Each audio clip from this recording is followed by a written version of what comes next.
जैसे ही उसने मंच को देखा, जो मलबे में तब्दील हो गया था, वह मन ही मन ठंडे स्वर में मुस्कुराया। इस सावधानीपूर्वक तैयार की गई हड़ताल के कारण वह कम से कम 3 वर्षों तक देवताओं के राष्ट्र को नहीं बुला सका।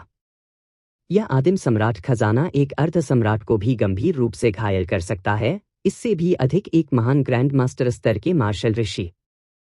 अगर अर्जुन देव की मृत्यु भी नहीं होती तो भी वह कम से कम अपंग तो हो जाते।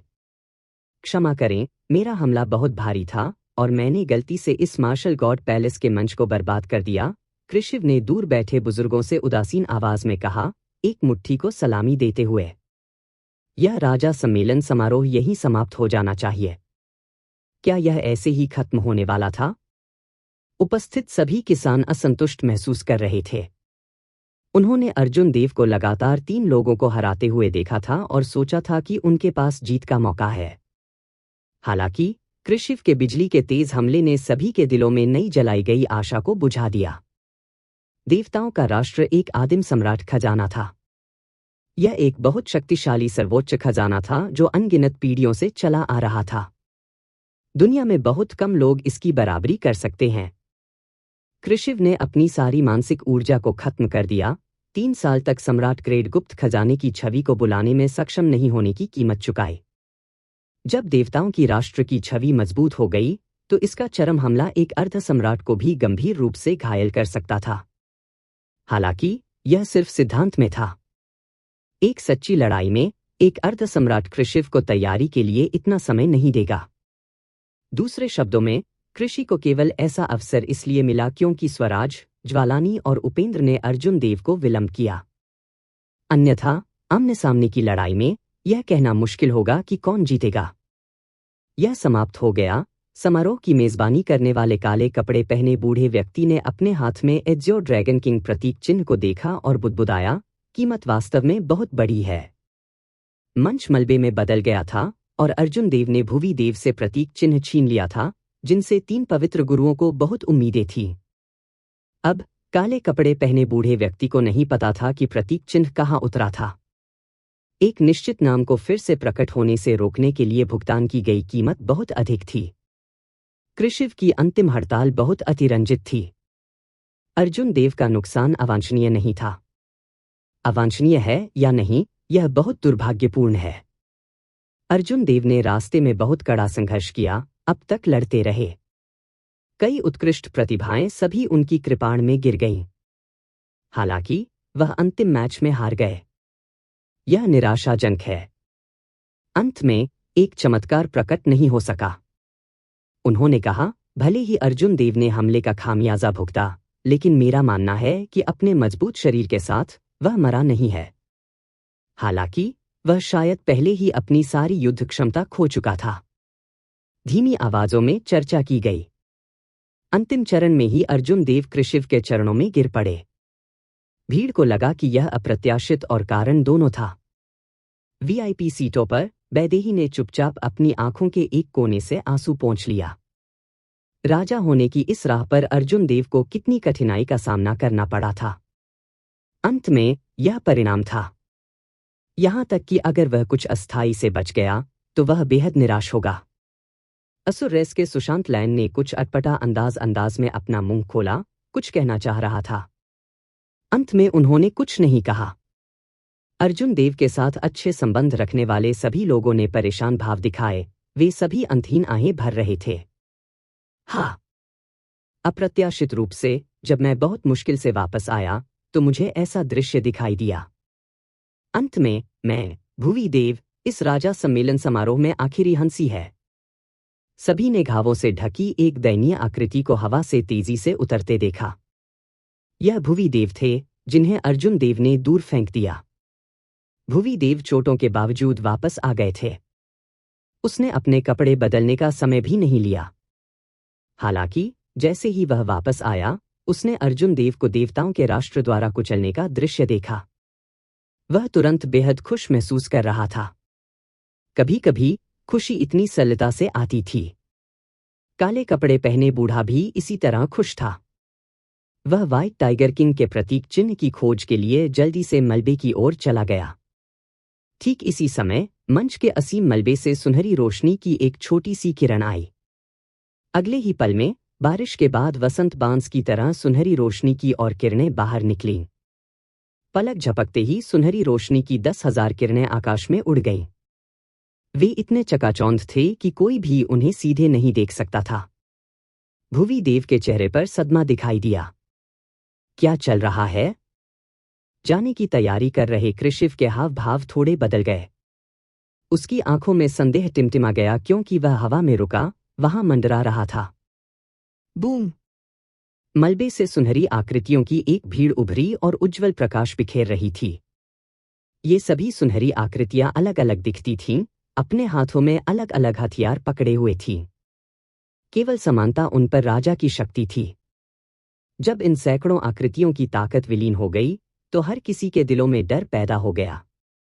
इसने मुझे चौंका दिया।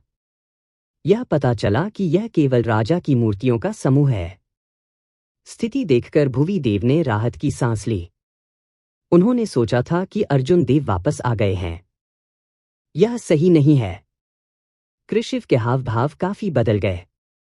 उसने देखा कि अर्जुन देव सैकड़ों मूर्तियों के बीच अपनी आंखें बंद करके खड़े हैं। उसके शरीर ने एक उज्ज्वल प्रकाश दिया, उसके शरीर पर घाव एक दृश्य गति से ठीक हो रहे थे। अर्जुन देव ने पहले ही अपने सिर पर सी मोनार्क हेडस्कार्फ उतार लिया था। उसके शरीर से राजा की शक्ति और भी अधिक समृद्ध और आसपास की सैकड़ों राजा मूर्तियों से अधिक शक्तिशाली थी। एज़्यो ड्रैगन किंग, सभी राजाओं का राजा। अर्जुन देव के डेंटियन में छोटा नीला ड्रैगन दहाड़ उठा। ड्रैगन की शक्ति और पवित्र शक्ति एक सर्वोच्च राजा की शक्ति बनाने के लिए अभिसरण हुई। इस राजा की शक्ति के दबाव में सभी सुनहरी मूर्तियों ने खुद को प्रणाम किया, हवा में एक सुनहरी सड़क का निर्माण किया, जिससे एक राजा का रास्ता बन गया। भुवि देव का चेहरा पागल हो गया, उसकी आंखें अतुलनीय सदमे से चौड़ी हो गईं क्योंकि उसने जल्दी से सोचा, अर्जुन देव वर्तमान में एक खाली खोल है। कृषिव द्वारा उसे घायल करने का वह दृश्य निश्चित रूप से कोई भ्रम नहीं था। यहां तक कि अगर अर्जुन देव एक अर्ध सम्राट थे तो भी उनके पास कोई युद्ध कौशल नहीं बचेगा। हालांकि मैं गंभीर रूप से घायल हो गया हूं और वापस भागते समय ठीक होने में समय नहीं लगा, फिर भी मुझे इस साथी के झांसे से निपटने के लिए पर्याप्त से अधिक होना चाहिए। इस विचार के साथ भुवि देव की आंखों में तिरस्कार का भाव चमक उठा। वह जोर से हंसा और बोला, अर्जुन देव, आप महान हैं। महत्वपूर्ण क्षण में आपने वास्तव में एज़्यो ड्रैगन मार्शल स्पिरिट की ड्रैगन शक्ति को पूरी तरह से जागृत कर दिया। दुर्भाग्य से जिसे राजा से सम्मानित किया जा रहा है वह मैं हूं, भुवि देव। भुवि देव की आकृति चमक उठी, जिसमें असीम शक्ति थी। आकाश से भी ऊंची एक तेज हवा, पृथ्वी से भी चौड़ी, नदी से भी अधिक क्रूर, समुद्र से भी अधिक विशाल उसके पीछे इकट्ठा हो गई। वह पलक झपकते ही अर्जुन देव के सामने आ गया। फिर उसने अपनी उंगली को अर्जुन देव के माथे पर जोर दिया। एक चिंगारी को उड़ने में जितना समय लगा, अर्जुन देव ने अपना दाहिना हाथ उठाया और भुवि देव की कलाई पकड़ ली। बूम! आकाश में दिव्य बिजली का एक बोल्ट गर्जना कर रहा था। यह किस तरह की बिजली थी? बस इसकी गड़गड़ाहट ने पूरे देवलोक शहर को हिंसक रूप से हिला दिया। इमारतें ढह गईं और निम्न स्तर के काश्तकारों के कान के पर्दे टूट गए, जिससे वहां के कई लोग बेहोश हो गए। बादलों को चीरते हुए बिजली का झटका लगा। आकाश में दिव्य बिजली के साथ बिजली से बना एक विशाल रॉक दिखाई दिया। जब रॉक ने अपने पंख फैलाए तो तेज हवाएं चलीं, ऐसा लग रहा था कि बादलों में छिपे मार्शल गॉड पैलेस को भी धक्का दे रहा है। यह थंडर सम्राट सांगम्यू की गड़गड़ाहट की इच्छा है। अर्जुन देव इसका उपयोग कैसे कर रहे हैं? पूरे प्लाजा में हर कोई चौंक गया क्योंकि उनका रंग पीला पड़ गया था। इस बिजली के सामने उनकी आवाजें कांप उठीं, उनकी आंखें भ्रम से भर गईं। ऐसा क्यों था कि अर्जुन देव थंडर सम्राट की इच्छा का रूप सामने ला सके? अरे अभिमा, आपको इस तरह के हंगामा करने की जरूरत नहीं है ना? है, मैं अभी उठा हूं और अभी तक अपनी ताकत से बहुत परिचित नहीं हूं। वहीं लंबे समय तक आपको न देखने के बाद अब आपके शरीर में कई अजीबोगरीब चीजें समाहित हो गई हैं। कृपया, मेरे पास आपको मेरे शरीर पर कब्जा करने देने के अलावा कोई अन्य विकल्प नहीं बचा था। क्या आप इसे आसानी से नहीं देख सकते? ठीक है। बस ठीक होने पर ध्यान दें। बाकी मुझ पर छोड़ दो। सुनो। क्योंकि मैं हमारी बातचीत पर ध्यान केंद्रित कर रहा था, मैं लगभग भूल गया था कि मैं अभी भी एक व्यक्ति को पकड़ रहा हूं। मैं पहले उसे दूर फेंक दूंगा। होश। सजदा की हुई सुनहरी मूर्तियों से बनी राजा की सड़क पर अर्जुन देव ने एक आकस्मिक उछालने की गति की। भुवी देव, जो लंबे समय से बिजली के झटके से जल गया था, एक उल्का में बदल गया क्योंकि वह दूर उड़ गया और दुर्घटनाग्रस्त हो गया, न जाने कहाँ था। जैसे कि उसने उस व्यक्ति पर कभी ध्यान ही नहीं दिया, अर्जुन देव ने चारों ओर देखा और अपनी निगाहें कृषिव पर टिकी थीं, जिनकी मानसिक ऊर्जा समाप्त हो गई थी। उसका मुंह एक शरारती मुस्कान में मुड़ा हुआ था जो केवल अभिमा के पास थी। कृषिव की रीढ़ की हड्डी में ठंड लग गई। उन्हें लगा कि अर्जुन देव में कुछ गड़बड़ है, जैसे उनमें कोई बदलाव आ गया है। हालांकि वह अपनी उंगली नहीं रख सका कि वास्तव में यह क्या था। हालांकि जब कृषिव ने अर्जुन देव के चेहरे पर अजीब मुस्कान देखी, तो उन्हें पता था कि उन्हें छोड़ना होगा। वह इस समय बेहद कमजोर स्थिति में थे और उनका कोई मुकाबला नहीं था। एक रोशनी चमकी। यह कृषिव तेजी से सिद्धिरामैया की ओर उड़ रहा था। जब सिद्धिरमैया ने अर्जुन देव को अपनी कृपाण पर हाथ रखते देखा, तो उसके हाव भाव थोड़े बदल गए। वह चिल्लाई, प्रकाश के रखवाले, राजकुमार की रक्षा करो। हूँ। सनसनाहट। होश। सिद्धिरामैया के पीछे से प्रकाश की किरणें तेजी से निकल गईं क्योंकि 13 रखवाले तेजी से अपने हथियार खींचकर कृषिव की पीठ की ओर दौड़ पड़े। रखवालों ने सभी दिव्य प्रकाश विकीर्ण किया। फिर उन्होंने प्रकाश को मिला दिया। कृषिव के पीछे की जगह को अवरुद्ध करने के लिए देवताओं की राष्ट्र की छवि को बुलाने की कोशिश की। जैसे ही देवताओं की राष्ट्र की छवि बनती है, राजा के रास्ते पर खड़े अर्जुन देव ने अपने हाथ में कृपाण खींच ली। आकाश में बिजली का पक्षी तेजी से कृपाण में प्रवेश कर गया। फिर बिजली से बनी एक कृपाण लाइट उस जगह से बह गई। देवताओं की राष्ट्र छवि तुरंत फीकी पड़ गई। 13 रखवालों की विलीन हुई रोशनी तुरंत टूट गई और टूट गई। कृपाण की रोशनी ने उन सभी को खून की उल्टी कर दी और उन्हें उड़ने के लिए भेज दिया। कृपाण की रोशनी कृषिव पर जारी रही, उसकी शक्ति कम नहीं हुई। जब यह कृषिव की पीठ पर लगा, तो उसने उसकी कमर पर आधा काट दिया। हालांकि सिद्धिरामैया ने 100 में दिव्य सफेद प्रकाश भेजा और कृषिव के विभाजित शरीर को फ्यूज किया, फिर उसे उड़ते हुए ले गया। कृषिव के मुंह से लगातार कराह निकलती रही। आवाजें दिल दहला देने वाली थीं और उनमें असीम घृणा और दर्द था। अर्जुन देव, यह मत सोचो कि जब आपको राजा दिया जाता है तो यह समाप्त हो जाता है। बस तुम रुको। मेरे द्वारा अपनी देवता की मूर्ति बनाने और 900 दिव्य लोकों से विश्वास लेने की प्रतीक्षा करें। मैं आज से यह दर्द तुम्हें 100 गुना लौटा दूंगा। इससे पहले कि अर्जुन देव ने अपनी कृपाण म्यान की, पूरी जगह शांत हो गई। वह कदम दर कदम राजा की सड़क पर आगे बढ़ता गया। बैंग। अर्जुन देव के पीछे की मूर्तियां एक एक करके बिखर गईं क्योंकि वह आगे बढ़े, राख में बदल गए और अंतरिक्ष में बिखर गए।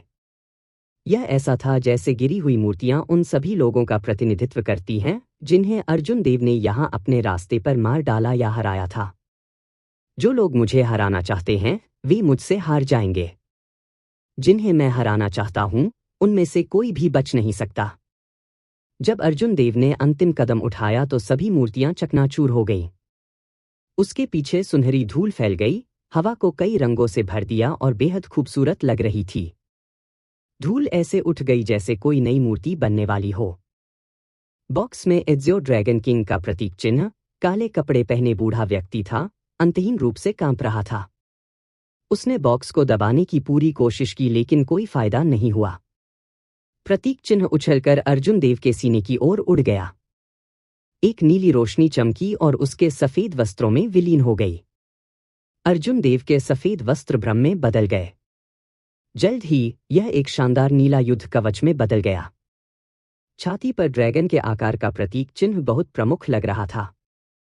मैं राजा से सम्मानित होने की इच्छा रखता हूं। क्या कोई और आश्वस्त नहीं है? आपत्ति करने की हिम्मत कौन करेगा?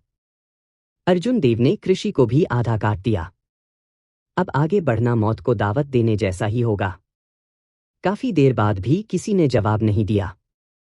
हवा में भरी सुनहरी धूल अचानक अर्जुन देव की सुनहरी मूर्ति में संघनित हो गई और वह टूटे हुए मंच पर खड़ी हो गई। अर्जुन देव की प्रतिमा ने अदम्य भावना को दिखाया, जो चारों दिशाओं में अपनी शक्ति फैला रहा था। सैकड़ों सुनहरी मूर्तियों से बनी यह मूर्ति 1 किलोमीटर ऊंची थी। इसने हर दिशा में एक सर्वोच्च राजा की शक्ति का उत्सर्जन किया। इसने अपनी कमर पर लटके चंद्र छाया कृपाण के साथ एक गंभीर और कठोर अभिव्यक्ति दिखाई। जैसे ही यह आकाश की ओर देख रहा था, एक सुनहरे ड्रैगन की छवि मूर्तिकला के चारों ओर तैर रही थी, उसे आश्चर्य से जला रही थी। Ezio dragon king. वह वास्तव में राजा से सम्मानित होने में सफल रहा। इस असली राजा की मूर्ति के स्वामी ने आधे कृशिव को काट दिया था, जो बुरी तरह भाग गया था। अर्जुन देव ने भुवि देव को फिर से दूर फेंक दिया था, साइक्लिक एस्ट्रल पैलेस के ज्वालानी के चेहरे पर मुक्का मारा था, स्वराज के साथ 1000 चालों का आदान प्रदान किया था, उनमें सैकड़ों छेद किए थे और ताकत के आमने सामने के संघर्ष में उपेंद्र को हरा दिया था। मुझे राजा से सम्मानित किया जाएगा। कोई भी असंबद्ध रहने की हिम्मत नहीं करता। इस व्यक्ति को राजा नहीं दिया जा सकता। अचानक एक हल्की सुनाई देने वाली आवाज सुनाई दी। एक विशाल हाथ समय और स्थान को पार कर गया, दूर के देवता डोमेन से देवलोक शहर की ओर बढ़ गया। विशाल सुनहरे हाथ में प्रकाश के अनगिनत दिव्य पैटर्न थे। हर जगह यह गुजरा, स्वर्गीय फूलों की बाढ़ दिखाई दी, चमकदार 7 रंग के दिव्य फूल बारिश की तरह आकाश से गिरे। इस हाथ ने अर्जुन देव को पकड़ने के लिए दूर के देवता डोमेन से लेकर देवलोक डोमेन के मध्य प्रांत के देवलोक शहर तक कई अरबों किलोमीटर की यात्रा की। इस व्यक्ति के शब्द ऐसे थे जैसे वे दुनिया के सत्य हों, हर जगह गूंज रहे थे और दिव्य ध्वनियों से गूंज रहे थे। स्वर्ग देवता संप्रभु को छोड़ रहा है। उपस्थित सभी लोगों के हाव भाव मौलिक रूप से बदल गए। देवता जाति के बीच स्वर्ग को छोड़ने वाले देवता संप्रभु के अलावा कोई भी ऐसा नहीं था जो इतनी ताकत का प्रदर्शन कर सके और ऐसा दृश्य बना सके। इस शख्स का हमला बहुत अचानक, इतनी तेज था कि किसी को सोचने का समय भी नहीं मिला। जैसे ही यह विशाल हाथ आगे बढ़ा, एक असीम सम्राट की शक्ति नीचे उतरी। प्लाजा में हर कोई बेहद छोटा और छोटा हो गया। यह दृश्य बहुत हद तक ब्रिज ऑफ हेल्पलेसनेस के पीछे कड़वाहट के समुद्र से मिलता जुलता था। इस समय अर्जुन देव एक चींटी की तरह लग रहे थे जो इस विशाल हाथ से कुचल दिया जाएगा। दिव्य बिजली का एक बोल्ट गर्जना कर रहा था, आकाश को रोशन कर रहा था, जैसे एक जंगली कृपाण इस हाथ को काट रहा हो और काट रहा हो। हालांकि यह विशाल हाथ बिखरा नहीं। अर्जुन देव की ओर बढ़ने से पहले वह एक पल के लिए रुक गया। एज़ियो ड्रैगन पदक निकालें, अर्जुन देव ने अभीमा से तत्काल कहा। बिना एक शब्द के उसने अर्जुन देव के शरीर को नियंत्रित किया और एज़ियो ड्रैगन मेडेलियन को बाहर लाया। एज़ियो ड्रैगन मेडेलियन अर्जुन देव के सिर पर मंडराता रहा और उनका शरीर सामान्य हो गया।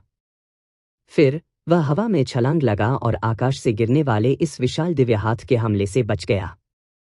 यदि एज़ियो ड्रैगन मेडेलियन के लिए अर्जुन देव को हाथ की ताकत को रोकने में मदद नहीं करता है, तो कोई फर्क नहीं पड़ता कि वह कितनी ऊंची छलांग लगाता है या कितनी दूर है, फिर भी वह एक चींटी की तरह कुचल दिया जाता। डिकितियन, क्या आप हमारी 2 जातियों के बीच एक महान युद्ध भड़काने की कोशिश कर रहे हैं? मार्शल गॉड पैलेस से एक उग्र दहाड़ आई। स्वर्ग द्वारा छोड़ा गया टूटा हुआ हाथ संप्रभु देवता पूरी तरह से बिखर गया और तितर बितर हो गया। नोट: डिकितियन का अर्थ सम्राट द्वारा स्वर्ग को छोड़ना है। सम्राट परिवार का नाम है, इसलिए जब केवल उनके दिए गए नाम कितियन पर विचार किया जाता है तो यह वास्तव में उनके शीर्षक के समान है, स्वर्ग देवता संप्रभु को छोड़ना। एक पल में डूबता सूरज खून से लाल हो गया। प्रकाश के वे पतंग जो टूटे हुए हाथ में बदल गए, एक टूटे हुए देवताओं के राष्ट्र की तरह लग रहे थे। कई स्वर्गदूत गिर गए और अनगिनत जीवन रूप भी, जैसे कि देवता जाति के साधक सभी इस समय मर गए। प्लाजा में हर कोई सामान्य स्थिति में वापस आ गया, अंतहीन रूप से हांफते हुए, उनकी आंखें भय से भर गईं। स्वर्ग को छोड़ने वाला देवता संप्रभु कुनलुन महाद्वीप के 5 सबसे मजबूत विशेषज्ञों में से एक था।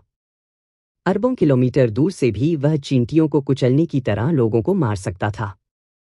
अर्जुन देव ने हवा में प्रकाश के बिखरते हुए कणों को देखा और गहरी सोच में प्रवेश किया। यह वह दृश्य था जिसे देखने के लिए वह तरस रहा था। उसने इसे ध्यान से देखा। भविष्य में उनके देवताओं की शाम में और सुधार जरूर होगा। दूर के देवता क्षेत्र में दिव्य सिंहासन पर बैठे देवता संप्रभु को त्यागने वाले स्वर्ग ने आह भरी। उसने अपनी पिछली हड़ताल के लिए देवता जाति के निचले क्षेत्रों में 3 मिलियन विश्वासियों के जीवन को जला दिया था। यह हमला एक साधारण हमले से बहुत अलग था। मूल रूप से स्वर्ग को छोड़ने वाले देवता संप्रभु ने सोचा कि वह थंडर सॉवरेन को मूर्ख बना सकता है और अर्जुन देव को मार सकता है। अप्रत्याशित रूप से अर्जुन देव के पास एक खजाना था जो एक संप्रभु मार्शल सम्राट की शक्ति को रोक सकता था। हालांकि भले ही आपके पास भारी भाग्य हो, आपको आज राजा नहीं दिया जा सकता है। स्वर्ग को छोड़ने वाले देवता संप्रभु ने अपने दिव्य वस्त्र खुले हुए पहने थे। ऐसा लग रहा था जैसे उसने लंबे समय तक कड़ी मेहनत की हो। उसकी टकटकी डूब गई और एक वसीयत क्लोन बन गया। यह देवलोक शहर पर देवताओं की राष्ट्र छवि पर उतरेगा। स्वर्ग को छोड़ने वाले देवता संप्रभु ने वसीयत क्लोन क्यों भेजा? इसका कारण सबसे पहले समय था। यदि वह अपने सच्चे शरीर के साथ दौड़ता है, भले ही उसने अंतरिक्ष में सुरंग का उपयोग किया हो, तब भी उसे इतनी बड़ी दूरी तय करने के लिए आधे दिन की आवश्यकता होगी जब तक कि वह निचले क्षेत्र के विश्वासियों के जीवन को जलाना जारी नहीं रखता। दूसरे, वह सतर्क था। स्वर्ग के लिए देवता संप्रभु के सच्चे शरीर को छोड़कर मार्शल गॉड पैलेस की आंखों के नीचे उतरना बुरा होगा।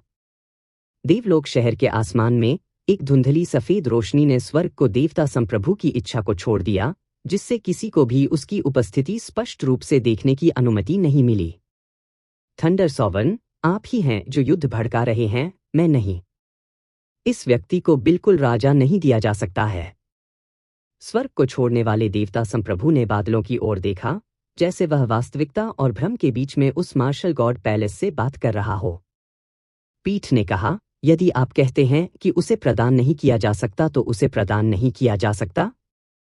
क्या आप वास्तव में मुझे पहले से ही मरने के रूप में मानते हैं? मार्शल गॉड पैलेस से एक गहरी गड़गड़ाहट हुई। यह आवाज गड़गड़ाहट की तरह थी जो चारों ओर दिव्य प्रकाश बिखेर रही थी।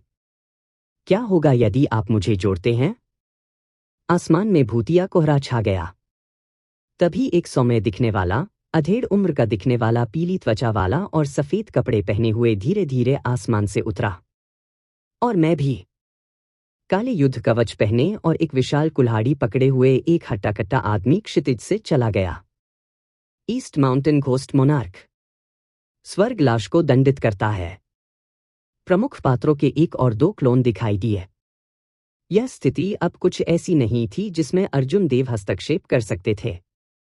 उसका जीवन और मृत्यु स्वर्ग की इच्छा पर निर्भर थी। इस तरह की भावना को निगलना मुश्किल था।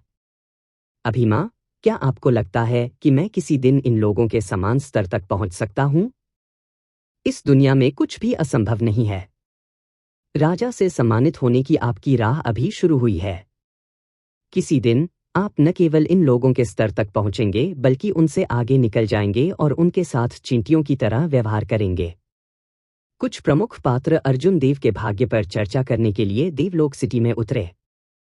हालांकि नीले रंग के कपड़े पहने अर्जुन देव मंच के मलबे पर खड़े होकर शांत भाव से आकाश की ओर देख रहे थे। अभिमा सही थी। राजा से सम्मानित होने की उनकी राह अभी खत्म नहीं हुई थी। इसके बजाय यह शुरुआत थी। स्वर्ग देवता संप्रभु, स्वर्ग दंडित लाश भगवान और ईस्ट माउंटेन घोस्ट मोनार्क, आज, जैसा कि आप बोलते हैं, आप 2 या 3 वाक्यों के मामले में मेरे जीवन या मृत्यु का फैसला कर सकते हैं। किसी और दिन वह दिन आएगा जब मैं एक शब्द से आप तीनों के जीवन या मृत्यु का फैसला कर पाऊंगा। भले ही आप तीनों इस क्षेत्र के सबसे मजबूत विशेषज्ञ हों, आप कोई अपवाद नहीं होंगे। अर्जुन देव को राजा होने से रोकने के लिए इन 3 सबसे मजबूत विशेषज्ञों ने मिलकर काम किया। उन्होंने छिपे हुए संघर्षों और एक निश्चित नाम के डर को सतह पर लाया। हालांकि थंडर सॉवरेन मजबूत था, एक व्यक्ति जो 10,000 साल पहले एज़्योर सम्राट के साथ ही रहता था, उसकी खेती पहले ही एक संप्रभु मार्शल सम्राट की सीमा तक पहुंच चुकी थी। वह एक प्राइम था, एक ऐसा स्तर जिसकी कोई साधारण किसान कल्पना नहीं कर सकता था। हालांकि थंडर सॉवरेन को अब 3 पूर्ण विशेषज्ञों का सामना करना पड़ा जो प्राइम भी थे। इसके अलावा उनमें से एक स्वर्ग परित्याग देवता संप्रभु था, एक ऐसा व्यक्ति जिसने विश्वास की शक्ति का दोहन किया। इसके लिए कोई दबाव नहीं होना मुश्किल होगा। हाँ, 3 शक्तिशाली लोग एज़्योर सम्राट से इस हद तक डरते हैं कि वे एक बच्चे के लिए चीजों को कठिन बना देते हैं। क्या आप वास्तव में दुनिया के आप पर उपहास करने से नहीं डरते? स्पष्ट हंसी गूंज उठी। मार्शल गॉड पैलेस के पीछे से एक सुंदर आदमी आया। तुरंत सभी फील्ड रेस काश्तकारों ने पहचान लिया कि वह कौन था। यह स्पिरिट फॉक्स किंग था, जो फील्ड डोमेन का सबसे मजबूत विशेषज्ञ था, जो कुनलुन महाद्वीप के 5 सबसे मजबूत विशेषज्ञों में से एक था। इसी तरह वह एक शक्तिशाली संप्रभु मार्शल सम्राट था। यह मामला अब वास्तव में महत्वपूर्ण था। कुनलुन महाद्वीप के 5 सबसे मजबूत विशेषज्ञ सभी दिखाई दिए, सभी एक ही व्यक्ति के राजा सम्मेलन समारोह के लिए। बिना किसी संदेह के स्पिरिट फॉक्स किंग की उपस्थिति ने थंडर सॉवरेन पर दबाव कम कर दिया। अब जब दोनों पक्ष थोड़े अधिक संतुलित थे, तो कोई भी दूसरे के लिए कुछ नहीं कर सकता था। स्वर्ग ने देवता संप्रभु को त्याग दिया। स्पष्ट रूप से उन्होंने उम्मीद नहीं की थी कि स्पिरिट फॉक्स किंग अंत में प्रकट होंगे और चीजों को बदल देंगे।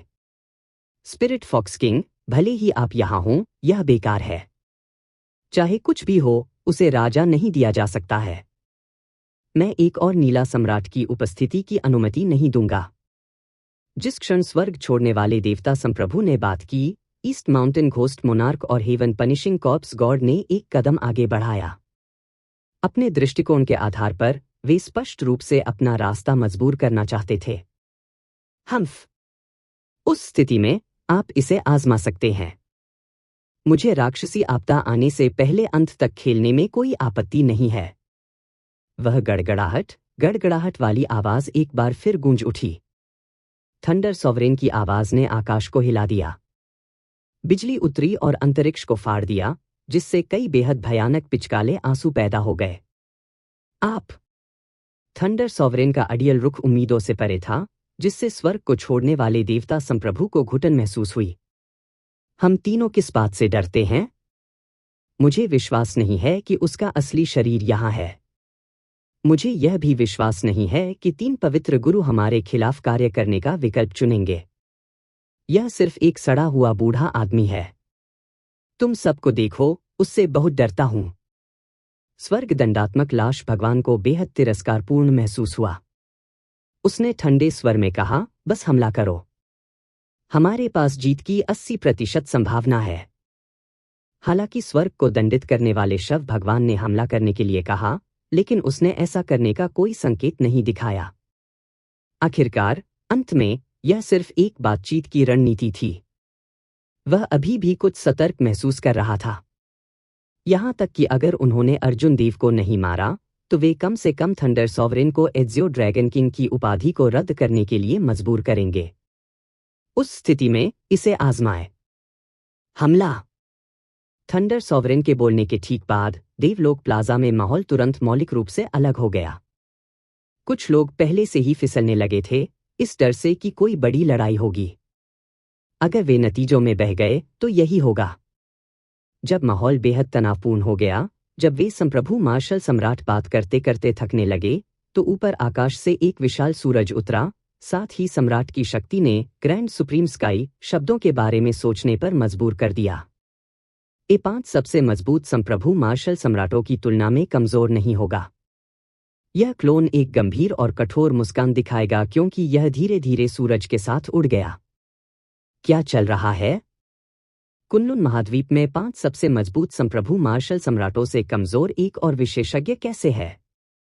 जैसे ही यह व्यक्ति प्रकट हुआ, उसने बहुत हंगामा मचा दिया। इस व्यक्ति ने न केवल यहाँ का संतुलन तोड़ा, बल्कि कुनलुन महाद्वीप के गुटों के बीच संतुलन भी तोड़ दिया।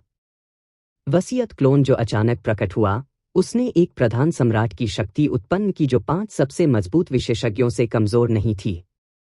अर्जुन देव को भी यह बात कुछ अजीब लगी। इस व्यक्ति ने अर्जुन देव को अपनापन का एहसास कराया। यह विशेष रूप से सूर्य के नीचे सुप्रीम स्काई माइट के लिए था। क्या यह संप्रदाय मास्टर हो सकता है? अर्जुन देव ने सोचा कि निश्चित होने की हिम्मत नहीं हो रही थी। सुप्रीम स्काई के सामने एक और शब्द था, ग्रैंड। ग्रैंड सुप्रीम स्काई, इसका मतलब चरम और सर्वोच्च था जिसके ऊपर कोई नहीं था। कई साल पहले सुप्रीम स्काई संप्रदाय के भी अपने गौरव के दिन थे। संस्थापक संप्रदाय मास्टर अपने पीछे एक भव्य सर्वोच्च आकाश शास्त्र छोड़ गए।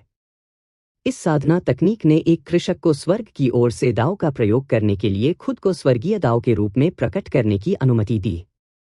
हालांकि यह साधना तकनीक बहुत कम दिखाई देने योग्य थी। संस्थापक संप्रदाय गुरु के बाद से कोई और इसका अभ्यास करने में कामयाब नहीं हुआ था। सौभाग्य से संस्थापक को अपने समय में भी बेजोड़ माना जाता था और वह कई साधना तकनीकों और मार्शल तकनीकों को पीछे छोड़ने में कामयाब रहे। वे सभी बेहद कीमती थे। इसलिए भले ही कोई भी ग्रैंड सुप्रीम स्काई इंजील को विकसित करने में कामयाब नहीं हुआ, संप्रदाय ने गिरावट नहीं की। यह एक शिखर रैंक 9 संप्रदाय बना रहा जो बिना नष्ट हुए हजारों वर्षों तक चला गया। अब सुप्रीम स्काई संप्रदाय ने और भी विशाल भाग्य प्राप्त किया, जिसने बड़ी संख्या में संप्रदाय के लिए अभिजात वर्ग का उत्पादन किया, जो एक पवित्र भूमि से आगे निकलने के लिए पर्याप्त था। यह अब एक संप्रभु संप्रदाय बनने की शुरुआती लाइन पर था। सुप्रीम स्काई संप्रदाय में सभी की कमी थी, एक संप्रभु मार्शल सम्राट और एक किंग स्पिरिट वेन। यदि आकाश में व्यक्ति वास्तव में एक व्योमनाथ था जिसने ग्रैंड सुप्रीम स्काई इंजिक्चर को सफलतापूर्वक विकसित किया और एक संप्रभु मार्शल सम्राट बन गया, तो देवलोक डोमेन में गहरा परिवर्तन होगा, जिसके परिणामस्वरूप पूरे कुनलुन महाद्वीप को बदल दिया जाएगा। 2 प्रमुख संप्रभु मार्शल सम्राटों के साथ देवलोक डोमेन देवता जाति के खिलाफ लड़ने में सक्षम हो सकता है, जिसमें 3000 देवता मूर्तियां थीं। इस तरह की लड़ाई का परिणाम अनिश्चित था। जैसे ही आने वाला व्यक्ति नीचे उतरा, उसकी उपस्थिति एक अभेद्य सफेद कोहरे से छिप गई। हालांकि अर्जुन देव ने उस सिलहूट और आकृति को सर्वोच्च आकाश सम्राट से संबंधित माना था, जिससे वह परिचित थे। अरे, आपके उस संप्रदाय गुरु को वास्तव में पहले ही एक राजा से सम्मानित किया गया है। उन्होंने वास्तव में एक प्रधान की ताकत हासिल की जब वह संप्रभु मार्शल सम्राट के लिए आगे बढ़े। उसने वास्तव में खुद को अच्छी तरह से छुपाया। अर्जुन देव के मन में अभिमा की आवाज उभर आई, जो उनके अनुमान की पुष्टि कर रही थी। अर्जुन देव ने चुपचाप पूछा, आप उनसे पहले भी मिल चुके हैं? बेशक, मैं उससे पहले भी मिल चुका हूं। अन्यथा आपको ऐसा क्यों लगता है कि मैंने आपको सुप्रीम स्काई संप्रदाय के प्रस्ताव को स्वीकार करने के लिए कहा था? वह अतीत में सांग म्यू से कमजोर नहीं है। इसके बाद जब सांग म्यू सॉवरेन मार्शल सम्राट के पास आगे बढ़े, तो उनके पास तुरंत एक प्राइम की ताकत भी थी। दुर्भाग्य से जिसे उसने चुनौती दी वह थंडर सॉवरेन था और वह हार गया। अर्जुन देव मदद नहीं कर सके, लेकिन उनके दिल में कुछ ईर्ष्या महसूस हुई। इस तरह की उन्नति को वास्तव में राजा से सम्मानित किया जा रहा था। वह अभी भी उससे बहुत दूर था। हालांकि जब तक वह एज़ियो ड्रैगन किंग की उपाधि को संरक्षित कर सकता है और सर्वोच्च भाग्य को इकट्ठा कर सकता है और इसे सम्राट ट्रू ड्रैगन के पास ले जा सकता है, तब तक वह निश्चित रूप से देरसबेर यह कदम उठाएगा। व्योमनाथ। स्वर्ग दंडित लाश भगवान को लगा कि यह अजीब था। स्वर्ग परित्याग देवता संप्रभु और ईस्ट माउंटेन घोस्ट मोनार्क दोनों को भी अविश्वसनीय लगा। व्योमनाथ 1000 वर्षों तक संप्रभु मार्शल सम्राट के रूप में आगे बढ़ने में सफल नहीं हुए थे। हालांकि जब उसने किया, तो वह तुरंत एक प्राइम में आगे बढ़ा। व्योमनाथ किस तरह की प्रतिभा थी! जबकि ऐसा प्राइम इतने कम समय में इन पुराने प्राइम के साथ प्रतिस्पर्धा नहीं कर सकता था, फिर भी उसके पास अपनी पकड़ रखने की शक्ति होगी। थंडर सॉवरेन और स्पिरिट फॉक्स किंग के अलावा एक और व्योमनाथ के साथ दूसरे पक्ष के लिए अर्जुन देव को छूना असंभव होगा। उन्हें कोई फायदा नहीं हुआ। दिव्य संप्रभु, इस बार इस मामले को भूल जाओ। आप और मैं दोनों जानते हैं कि यह आने वाली राक्षसी आपदा असाधारण होने वाली है। यह किसी भी आंतरिक संघर्ष के लायक नहीं है। ठीक इसी समय व्योमनाथ के पीछे 2 आकृतियां दिखाई दी। कृपाण संप्रभु व्रजवीर अपने दिव्य हथियार कुंडलित सम्राट टाइम कृपाण को पकड़े हुए सीधा खड़ा था। तलवार संप्रभु वरुषि अपने दिव्य हथियार स्कारलेट आकाश अंतरिक्ष तलवार को पकड़े हुए पहुंचे। ये दोनों लोग व्योमनाथ के पीछे खड़े थे, एक बाईं ओर और दूसरा दाईं ओर, स्पष्ट रूप से उनके रुख का संकेत दे रहे थे। जबकि कृपाण तलवार दो संप्रभु नियमित संप्रभु मार्शल सम्राटों की तुलना में अधिक मजबूत थे, वे अभी भी प्राइम होने से बहुत दूर थे। हालांकि जब उन दोनों ने एक साथ काम किया तो एक प्राइम को भी सावधान रहना पड़ा। अब ऐसा लग रहा था जैसे पासा पलट गया हो। स्वर्ग ने देवता संप्रभु को त्यागने से न केवल लाभ खो दिया, बल्कि उसे एक नुकसानदेह स्थिति में भी रखा गया। यदि दोनों पक्ष वास्तव में लड़ते हैं तो स्वर्ग के देवता संप्रभु के गुट को छोड़ने का कोई मौका नहीं होगा। हवाएं चल रही थीं और देवलोक शहर के ऊपर बादल छा गए थे।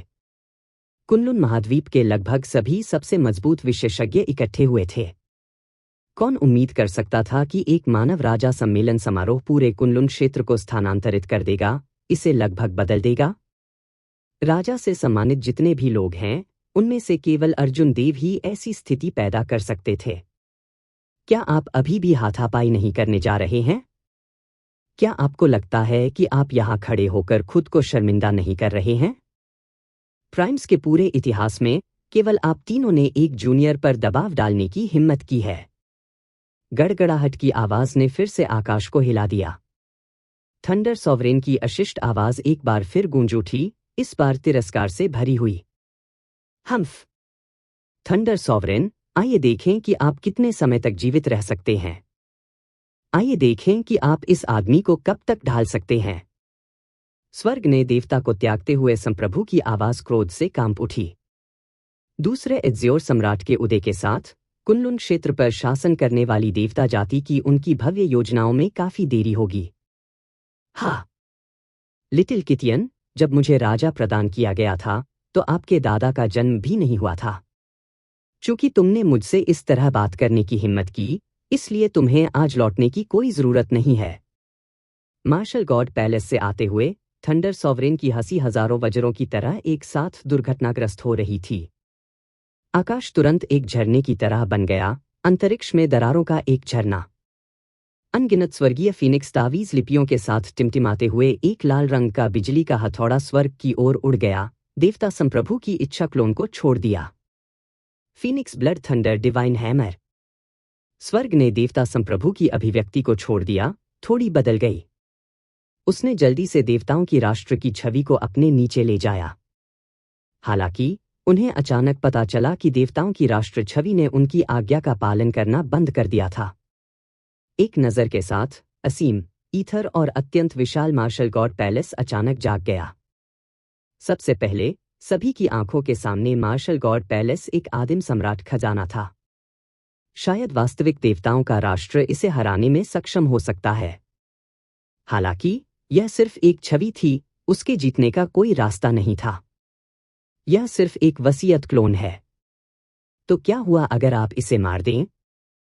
कोई फर्क नहीं पड़ता कि आप क्या करते हैं, यह इस तथ्य को नहीं बदलेगा कि आपके पास अपने जीवनकाल का अधिक हिस्सा नहीं बचा है। हाँ। स्वर्ग को छोड़ने वाले देवता संप्रभु अपने सिर को आकाश की ओर झुकाकर जोर से हंसे। फिर Phoenix blood thunder divine hammer ने उसकी वसीयत क्लोन को तोड़ दिया। तुरंत देवताओं की राष्ट्र की छवि ढह गई। दयनीय चीखें गूंज उठीं क्योंकि प्रकाश की लाल किरणें उल्काओं की तरह जमीन पर गिरने वाले विशाल आग के गोले में बदल गईं। स्पिरिट फॉक्स किंग और व्योमनाथ दोनों ने इन लाल रंग के आग के गोले को उतरने से रोकने के लिए काम किया, वरना पूरा देवलोक शहर मलबे में तब्दील हो जाएगा। अर्जुन देव ने बिना देखे देखा असंख्य स्वर्ग दिव्य मुट्ठी की देवताओं की शाम के बारे में उनकी समझ दूसरे स्तर तक बढ़ रही थी क्योंकि उन्होंने अधिक समझ प्राप्त की। ईस्ट माउंटेन घोस्ट मोनार्क और हेवन पनिशिंग कॉर्प्स गॉड दोनों चुपचाप चले गए। वसीयत क्लोन खोना उतना आसान नहीं था जितना स्वर्ग को छोड़ने वाले देवता संप्रभु ने इसे बनाया था। कोई फर्क नहीं पड़ता, मुख्य शरीर अभी भी कुछ हद तक प्रभावित होगा। अर्जुन देव, आज मैं औपचारिक रूप से आपको एज्योर ड्रैगन किंग प्रदान करता हूं। क्या आप स्वीकार करते हैं? थंडर सॉवरेन द्वारा Phoenix blood thunder divine hammer को पुनः प्राप्त करने के बाद उनकी आवाज फिर से गूंज उठी। इस बार उन्होंने अर्जुन देव से एक सवाल पूछा। अंधेरे आकाश से प्रकाश की एक किरण आई और अर्जुन देव पर गिरी। इसने सभी का ध्यान इस दृश्य की ओर आकर्षित किया। थंडर सॉवरेन व्यक्तिगत रूप से अर्जुन देव को एजियो ड्रैगन किंग प्रदान करने के लिए दिखाई दिया। यह धरती को हिला देने वाली खबर थी। सभी ने अपनी सांस रोक रखी क्योंकि उन्होंने प्रकाश में युवाओं पर ध्यान दिया, जिससे उसकी तीक्ष्णता और भव्यता प्रकट हो रही थी। थंडर सॉवरेन द्वारा मुझे राजा प्रदान करने के लिए बहुत बहुत धन्यवाद। अर्जुन देव बेहद आभारी हैं और एजियो ड्रैगन किंग की उपाधि स्वीकार करने के लिए तैयार हैं। हाँ, शानदार। एजियो ड्रैगन किंग शीर्षक 10,000 वर्षों के बाद फिर से प्रकट हुआ है। यह एक खुशी की बात है। आज से अर्जुन देव अगली पीढ़ी के एजियो ड्रैगन किंग, मेरे मार्शल गॉड पैलेस के एजियो ड्रैगन किंग, मेरे देवलोक डोमेन के सभी मानव जाति के एजियो ड्रैगन किंग हैं। थंडर सॉवरेन के बोलने के ठीक बाद आकाश में गड़गड़ाहट के बादल बिखर गए और सूरज की रोशनी एक बार फिर से चमक उठी। 7 रंग के स्वर्गीय फूलों का एक बर्फीला तूफान लगातार नीचे बहता रहा। ये स्वर्गीय फूल दुनिया का सबसे शुद्ध ऊर्जा सार थे, जो 7 रंगों के स्तर तक पहुंच गए थे। वे थंडर सॉवरेन द्वारा अपनी खेती का उपयोग करके बिखरे हुए थे, जो आतिशबाजी की छवियों से स्पष्ट रूप से अलग थे। 7 रंग के स्वर्गीय फूल कितने जीवंत और लगातार थे, इस आधार पर लंबे समय तक बने रहे। थंडर सॉवरेन की खेती की गहराई स्पष्ट थी। तुरंत अनगिनत काश्तकारों ने खुशी जताई और हवा में उड़ गए। फिर वे 7 रंग के स्वर्गीय फूलों की भीड़ के लिए लड़ने लगे। पूरा प्लाजा हलचल भरा रहा। हे बड़े भाई अंतः राजा से सम्मानित होने में सफल रहे। बड़े भाई ओजस, बड़े भाई प्रजय, जल्दी जाओ और कालेश को कुछ फूल छीनने में मदद करो। देवबाई खुशी से हंस पड़ी। फिर उसने स्वर्गीय फूलों को इकट्ठा करने में मदद करने के लिए ओजस और प्रजय को अपने साथ खींच लिया। ओजस और प्रजय ने बेप्सी से बात की। थंडर सॉवरेन ने स्वयं एजियो ड्रैगन किंग के पुनः प्रकट होने का समर्थन किया था। जैसे ही तेज सूरज चमक रहा था, स्वर्गीय फूल गिर गए, जिससे वह जगह कई रंगों से भर गई। यह रास्ता बेहद कठिन था। अर्जुन देव को अनगिनत खतरों का सामना करना पड़ा था, जिसने उन्हें थका दिया था और उन्हें कड़वाहट से भर दिया था। अब यह अंततः एक आदर्श अंत पर आ गया। अर्जुन देव ने सभी की मुस्कुराहट को याद करते हुए हवा में परिचित आकृतियों को देखा। फिर वह भी मुस्कुराया। उसे अभी भी एक लंबा रास्ता तय करना था। राजा से सम्मानित होने का अंत प्राइम की राह की शुरुआत थी। हालांकि अर्जुन देव ने उम्मीद जताई। वह कड़ी मेहनत करने और हर तरह के अकेलेपन को सहने को तैयार था। एक दिन वह शिखर पर चढ़ जाएगा। वह एक फूल की तरह खुशी से मुस्कुराया, जैसे कि इसी दिन जब स्वर्गीय फूलों की वर्षा हुई और तेज सूरज धधक उठा। यहां तक कि सबसे अद्भुत गीत का भी अंत हो गया। ये अंतहीन स्वर्गीय फूल वास्तव में अंतहीन नहीं थे। जब गीत समाप्त हुआ, जब फूल गिरना बंद हो गए, तो हलचल भरा राजा सम्मेलन समारोह समाप्त होने लगा। देवलोक प्लाजा के बाहर एक ऊंची इमारत में भुवी देव ने पहले ही अपने ऊपर की गंदगी को धोया था और अपने कपड़े बदल लिए थे। जब उन्होंने बिखरे हुए स्वर्गीय फूलों को देखा और अर्जुन देव को विभिन्न कृषकों को विदा करते हुए मुट्ठी भर की सलामी देते हुए देखा, तो उन्हें सभी प्रकार की कड़वाहट महसूस हुई। क्या किसी को यह भी याद था कि तीनों पवित्र गुरुओं ने भुवी देव के लिए इस राजा के संस्कार की तैयारी की थी? कमरे के अंदर एक और व्यक्ति था, उसके पिता राजेंद्र। वह अकेले मेज पर बैठा था, शराब पी रहा था। उनकी अभिव्यक्ति गूढ़ थी। पिता, क्या पवित्र गुरु ने यह नहीं कहा था कि थंडर सॉवरेन प्रकट नहीं होगा? वह अंत में फिर भी बाहर क्यों आया? भुवी देव ने अपनी मुट्ठी भींचते हुए दांत पीसते हुए पूछा। राजेंद्र ने उदासीनता से कहा, हाँ, यदि अर्जुन देव को राजा प्रदान करने में विफल रहा, तो स्वाभाविक रूप से थंडर सॉवरेन प्रकट नहीं होगा। कोई बात नहीं, इस पर विचार मत करो। जहां तक व्हाइट टाइगर किंग की उपाधि का सवाल है, पवित्र गुरु अभी भी इसे आपको देंगे। हालांकि मैं जो चाहता हूं वह सिर्फ एक शीर्षक नहीं है, भुवी देव ने दांत भींचते हुए कहा। राजेंद्र ने कुछ उदास भाव से अनिर्णय के साथ बुदबुदाया, पहले अपनी चोटों से उबरना। 3 पवित्र गुरु व्यक्तिगत रूप से आपको देखेंगे। आज के अपमान को याद रखें। आप जो चाहते हैं उसके लिए आपको इसी स्तर का प्रयास करना होगा।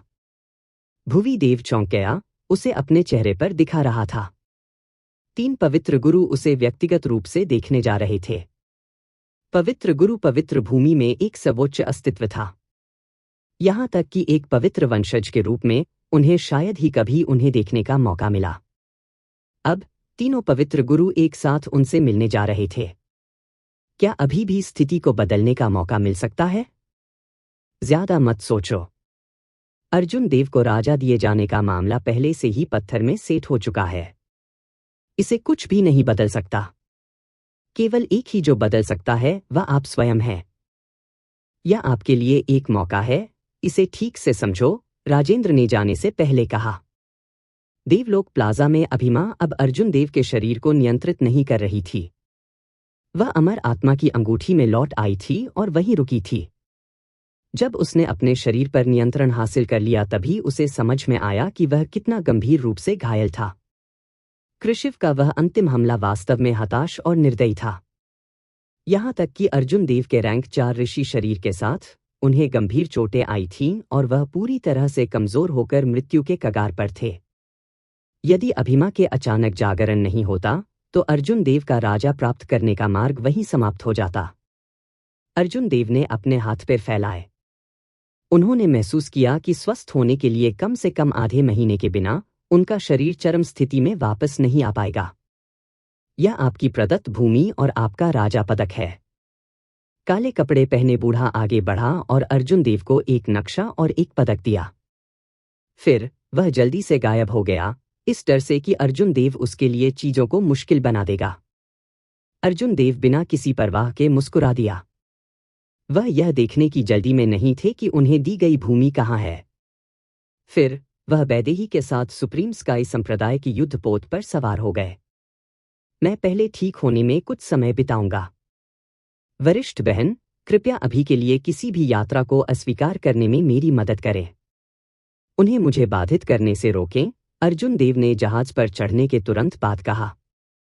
वैदेही ने सिर हिलाया और अर्जुन देव को युद्धपोत के स्वास्थ्य लाभ कक्ष में लाने के लिए एक व्यक्ति को बुलाया। आधे दिन का समय लेने के बाद अर्जुन देव अपनी गतिशीलता में किसी भी बाधा के बिना अपनी सभी चोटों को दबाने में कामयाब रहे। एक बार जब उसका रंग ठीक हो गया तो उसने नक्शा निकाला कि उसकी प्रदत्त भूमि कहाँ है। जब उसने मानचित्र में दर्शाए गए स्थान को देखा तो वह मदद नहीं कर सका, लेकिन थोड़ा भौहें चढ़ा ली। क्या गलत है? क्या प्रदत्त भूमि बहुत छोटी है? या कोई संसाधन नहीं है? यह क्या है? अभिमा ने अमर आत्मा की अंगूठी से पूछा। नहीं, अपने लिए एक नजर डालें। अभिमा ने अमर आत्मा की अंगूठी से उड़ान भरी और मानचित्र को देखा। नक्शा कीमती दिव्य सामग्री से बना था। उस पर उकेरी गई संरचना ने जगह की स्थलाकृति को दिखाया। एक विचार के साथ दर्शक मानचित्र को स्थानांतरित कर सकता है और अभिविन्यास बदल सकता है। यह अर्जुन देव के पिछले जीवन के इलेक्ट्रॉनिक मानचित्रों से भी अधिक सुविधाजनक था। अभिमा की निगाहें प्रदान की गई भूमि का संकेत देने वाली लाल बिंदु पर रुक गईं। मुस्कुराते हुए उसने कहा, ऐसा लगता है कि 3 पवित्र गुरुओं ने अभी भी कुछ चालें खेलीं और आपको बहुत दूर फेंक दिया। नक्शे में जो जगह दिखाई गई थी वह वास्तव में देवलोक डोमेन में नहीं थी। इसके बजाय यह प्राइमल कैओस डोमेन और यहां तक कि अराजक राक्षसी सागर से भी आगे निकल गया था। यह स्वर्गीय तारों वाले महासागर के द्वीपों में से एक पर था जिसे हेवनली स्टार आइलैंड कहा जाता था। यह द्वीप काफी विशाल था, देवलोक डोमेन के एक पूरे प्रांत से छोटा नहीं था। कुछ अन्य सहायक द्वीप भी थे जिन्होंने क्षेत्र की सीमाओं का विस्तार किया। द्वीप पर स्पिरिट वेन्स की कोई कमी नहीं थी। कुछ स्पिरिट स्टोन्स भी उत्पन्न कर सकते हैं। यह बहुत जर्जर नहीं था। मार्शल गॉड पैलेस जैसे इतने बड़े गुट के तारों वाले स्वर्ग में अपने क्षेत्र थे। उनके पास स्वाभाविक रूप से स्वर्गीय तारों वाले महासागर में भी क्षेत्र थे। हालांकि अर्जुन देव ने उम्मीद नहीं की थी कि तीनों पवित्र गुरु उन्हें इतनी दूर फेंक देंगे। फिर भी यह भी ठीक था। इसका मतलब यह था कि अर्जुन देव को उनसे मिलना नहीं पड़ेगा और शांति से विकास कर सकते हैं। राजा सम्मेलन समारोह से प्राप्त संसाधनों के साथ वह उजाड़ भूमि भी विकसित कर सकता था। वह इस जगह का उपयोग ड्रैगन गेट की नींव के रूप में कर सकता था। संयोग से शोभित की खबर के अनुसार स्वर्गीय तारों वाले सागर में भी सिंहासन था। इसके अलावा जैसा कि कहा जाता है, ड्रैगन गहराई में छिप जाते हैं। यह वह स्थान था जहां ड्रैगन आत्माओं वाले सबसे गुप्त खजाने थे। यह अजीब है। जमीन का यह टुकड़ा एक खजाना है। भले ही यह देवलोक डोमेन से दूर हो, तीनों पवित्र गुरु आपको इसे व्यर्थ में नहीं होने देंगे, अभिमा ने बहुत देर तक नक्शे को घूरने के बाद असमंजस में कहा।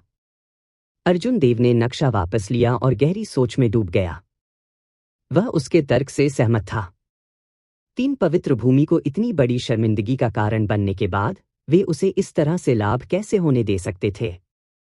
चूंकि राजा की उपाधि पहले ही तय हो चुकी थी, थंडर सॉवरेन आसानी से बंद दरवाजे की खेती से बाहर नहीं आएगा। वह निश्चित रूप से अर्जुन देव की प्रदत्त भूमि जैसे छोटे से मामले में बहुत गहराई से नहीं उतरेंगे। इससे तीनों पवित्र गुरुओं को कुछ चालें खेलने का मौका मिला। शायद मुझे जाकर पहली बड़ी बहन से पूछना चाहिए। हो सकता है कि उसे इसके बारे में कुछ जानकारी हो। अर्जुन देव, क्या मैं अंदर आ सकता हूं? जैसे ही अर्जुन देव ने वैदेही के बारे में सोचा, वैसे ही उसकी दस्तक दरवाजे के बाहर से आई। वह अनजाने में मुस्कुराया। फिर उसने अभिमा को दरवाजा खोलने के लिए कहा। यह वैदेही का अभिमा को पहली बार देखने का मौका था, इसलिए वह हैरान हुए बिना नहीं रह सकी। उसने अर्जुन देव को जटिल भाव से देखा। स्पष्ट रूप से उसने उम्मीद नहीं की थी कि वह अपनी तरफ से एक लड़की को छिपा रहा होगा। इसके अलावा यह लड़की एक उग्र आकृति के साथ सुंदर थी। एक कमरे में एक पुरुष और एक महिला एक साथ अकेले, वैदेही के लिए इस स्थिति को गलत नहीं समझना मुश्किल था। अर्जुन देव को समझाने के बाद ही वैदेही को समझ में आया कि क्या हो रहा है। फिर उसने उससे अपने संदेह के बारे में पूछा। वैदेही ने नक्शा लिया और इसे देखा। कुछ देर सोचने के बाद उसने कहा, यह जगह स्वर्गीय तारों वाले महासागर के पश्चिम में है, जो इसका सबसे अराजक क्षेत्र है।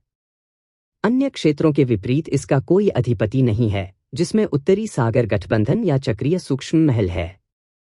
उन्होंने कहा, हालांकि अगर ऐसा था तो यह कोई बड़ी समस्या नहीं होनी चाहिए। मुझे लगता है कि अभी भी कुछ और छिपा हुआ खतरा है।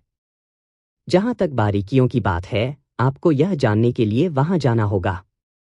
वैदेही भी निश्चित नहीं है। उस स्थिति में मैं अभी इसके बारे में नहीं सोचूंगा। वैसे भी मैं आपको कुछ सूचित करने के लिए यहां हूं। मास्टर अभी अभी थंडर सॉवरेन से बात करके वापस आए हैं और अब आपसे मिलना चाहते हैं, वैदेही ने नक्शा लौटाते हुए मुस्कुराते हुए कहा। कुनलुन महाद्वीप के नए उन्नत प्राइम व्योमनाथ ने कृपाण तलवार 2 संप्रभु को देवलोक शहर में लाया था और स्वर्ग को छोड़ने वाले देवता संप्रभु को भगाने में मदद की थी। कृतज्ञता और तर्क दोनों के लिए अर्जुन देव को उनसे मिलना चाहिए। अर्जुन देव ने युद्धपोत के धनुष पर पहले से ही उनकी प्रतीक्षा कर रहे व्योमनाथ को देखा। संप्रदाय मास्टर ने नीला रंग पहना था और दाव के साथ एक प्रतीत होता था। वह स्वतंत्र और सहज लग रहा था, किसी भी सम्राट की शक्ति को बाहर नहीं निकलने दे रहा था। व्योमनाथ मुड़ा और हंसे। हा हा, राजा से सम्मानित किए जाने पर बधाई। मैंने उन सभी कठिनाइयों को देखा जिनका आपने अपने रास्ते में सामना किया था जहां आप अभी हैं। अर्जुन देव शर्मिंदगी महसूस किए बिना नहीं रह सके। संप्रदाय गुरु, आपको राजा से सम्मानित किया जाना राजा का सच्चा सम्मान है। जिस क्षण आप सॉवरेन मार्शल एम्परर के लिए आगे बढ़े, आप पहले ही प्राइम बन गए। संप्रदाय मास्टर, आप शायद इस मार्शल युग के उत्तरार्ध में ऐसा करने वाले एकमात्र व्यक्ति हैं। अर्जुन देव की बात सुनकर व्योमनाथ गर्व के भाव दिखाने के बजाय उदास दिखे। वह फूट फूट कर मुस्कुराया और कहा, इसमें क्या खुशी है? मेरे जीवनकाल में यह उतना ही दूर है जहां तक मैं जाऊंगा। 1000 साल तक कड़ी मेहनत करने के बाद मैं अभी भी स्वर्गीय दाव के प्रति समर्पण कर रहा हूं। आपका राजा की उपाधि मेरी तुलना में बहुत अधिक महत्वपूर्ण है। एजियो ड्रैगन किंग शब्द एक खास तरह के भाग्य का प्रतिनिधित्व करते हैं। वास्तव में किस तरह? जरा देखिए कि स्वर्ग ने देवता संप्रभु और अन्य लोगों को कैसे छोड़ दिया और आपको एक विचार मिल जाएगा। अर्जुन देव बस मुस्कुराया, जवाब देने की हिम्मत नहीं की। कुछ क्षणों की चुप्पी के बाद व्योमनाथ ने अचानक कहा, ठीक होने के बाद सर्वोच्च आकाश संप्रदाय छोड़ दो। अर्जुन देव के हाव भाव थोड़े बदल गए। संप्रदाय गुरु, आपका क्या मतलब है? स्वाभाविक रूप से आपको एक बड़े अजगर को जंगल में छोड़ने के लिए। मेरा सर्वोच्च आकाश संप्रदाय आपको समाहित नहीं कर सकता। आपके पास अपनी भूमि है। आप जो चाहें कर सकते हैं, और यदि आपको सहायता की आवश्यकता हो तो आप किसी भी समय लिंगलिंग जा सकते हैं। अर्जुन देव ने अपने चेहरे पर संदेह प्रकट किया, बेहद उलझन में। व्योमनाथ के विद्वतापूर्ण चेहरे के भाव से पता चलता था कि वह बता सकते हैं कि अर्जुन देव क्या सोच रहे हैं। वह मुस्कुराया और कहा, मुझे पता है कि आपके पास प्रश्न है। आप सोच रहे हैं कि मैं आपसे क्या चाहता हूं। वह सही था। अर्जुन देव ने यही सोचा था। दुनिया में सब कुछ ब्याज पर चलता था। व्योमनाथ बिना किसी कारण के उसकी मदद क्यों करेगा? सर्वोच्च आकाश सम्राट ने पहले ही अर्जुन देव की इतनी मदद की थी, खुले तौर पर और गुप्त रूप से। यदि यह मार्शल सम्राट नहीं होता तो अर्जुन देव कई बार बहुत बुरी तरह से मर गए होते। उन्होंने कहा, प्राचीन काल से हर उभरती उत्कृष्ट प्रतिभा के पीछे एक रक्षक रहा है। मैं आपका रक्षक हूं। मेरी इच्छा दूसरों से अलग है। क्योंकि फील्ड डोमेन गिरावट में है, स्पिरिट फॉक्स किंग आपसे संबंध बनाने के लिए अपनी दत्तक बेटी का उपयोग करना चाहता है। कृपाण तलवार दो संप्रभु कोई आंतरिक संघर्ष नहीं चाहते हैं, आगामी राक्षसी आपदा को देखते हुए। थंडर सॉवरेन ने इसे एक वादे के लिए किया। जहां तक मेरी बात है, मेरी केवल एक ही इच्छा है। यदि एक दिन आप मेरी वर्तमान साधना से आगे निकल जाते हैं तो मुझे बताएं कि क्या प्राइम के बाद मार्शल गॉड है। क्या वास्तव में प्राइम के बाद मार्शल गॉड का क्षेत्र था? यहां तक कि व्योमनाथ जैसे मजबूत व्यक्ति को भी नहीं पता था कि मार्शल गॉड हैं या नहीं। अर्जुन देव खुद के बावजूद मुस्कुराए। क्या वास्तव में कोई मार्शल गॉड नहीं है? मुस्कुराते हुए व्योमनाथ ने कहा, उन्हें अस्तित्व में होना चाहिए। हालांकि इस दुनिया में इससे पहले किसी ने मार्शल गॉड को नहीं देखा है। कोई स्पष्ट रिकॉर्ड नहीं है। हमारे पास जो कुछ है वह केवल कुछ निराधार किंवदंतियां हैं। वे बहुत प्रेरक नहीं हैं, या कम से कम मैं उन पर विश्वास नहीं करता।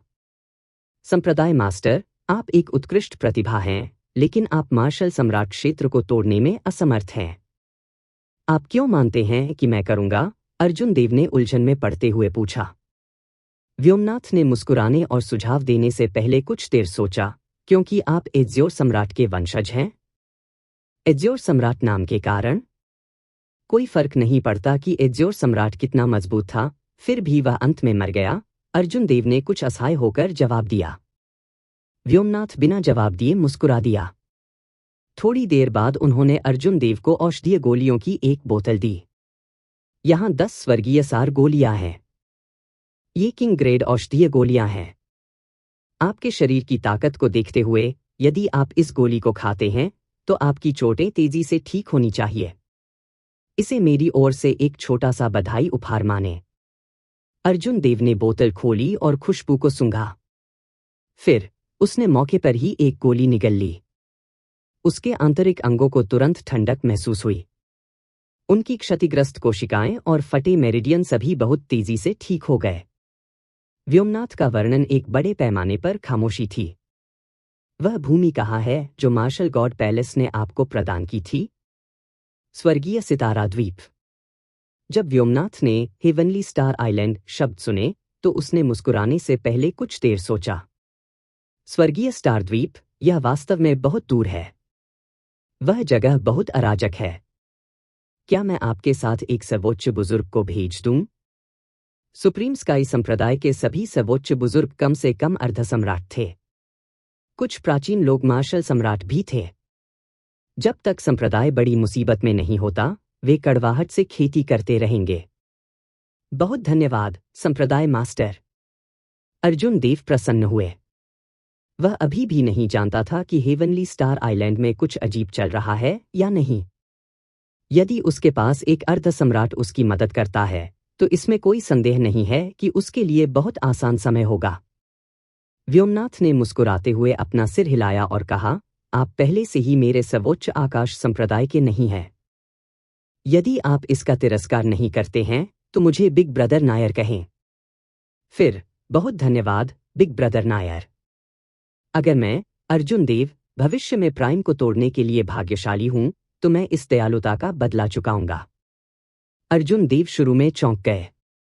यदि वह व्योमनाथ को अपने बड़े भाई के रूप में पहचानता है तो यह संबंध एक काफी फायदा होगा।